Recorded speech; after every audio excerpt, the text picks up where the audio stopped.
Hello, and welcome to The London Perspective. I'm your host, Stefan. Today, we're going to be discussing Indonesia's role as the new ASEAN chair and the hope it brings for a South China Sea Code. We're going to dive into the background of the conflict, Indonesia's past success in brokering solutions, and the prospects for the future. The South China Sea is a highly disputed waterway that is claimed by multiple countries, including China and several ASEAN members such as Vietnam, Malaysia, Brunei, and the Philippines. In an effort to manage disputes and avoid conflict, the ASEAN and China have been negotiating a code of conduct for the South China Sea. These negotiations have been ongoing for several years with little progress made. As the new ASEAN chair, Indonesia has taken over from Cambodia and has the opportunity to push forward negotiations for a code of conduct in the South China Sea.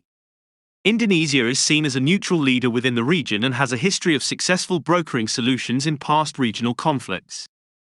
This includes mediating a border dispute between Cambodia and Thailand during its ASEAN chairmanship in 2011, settling a maritime dispute with Manila in 2014, and wrapping up 12 years of negotiations with Vietnam in December of 2022.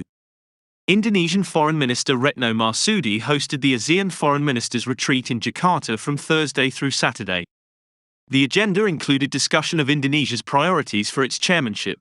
According to a statement made on Saturday, the ASEAN foreign ministers urged all parties to work together in a constructive and peaceful manner on the South China Sea and called for new strategies and approaches to speed up the negotiation process. They expressed their hope for an early conclusion of an effective and substantive code of conduct in the South China Sea consistent with international law. Indonesia is set to host a new round of negotiations on a code next month. Wu Shichun, chairman of the China Southeast Asia Research Center on the South China Sea, located in the Chinese province of Hainan, believes that Indonesia is a more influential leader than other ASEAN member states. He states that as long as Indonesia is willing, it could use its chairmanship to move forward the Code of Conduct negotiations, even though it's unlikely that the negotiations would be concluded during Indonesia's chairmanship.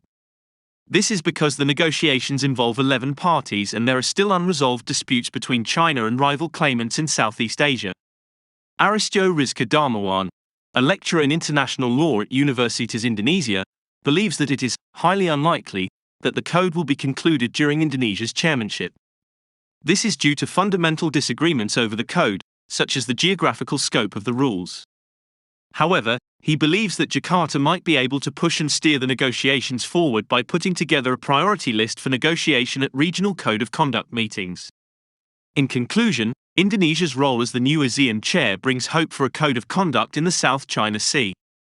However, the likelihood of a quick conclusion is low due to unresolved disputes between China and rival claimants in Southeast Asia,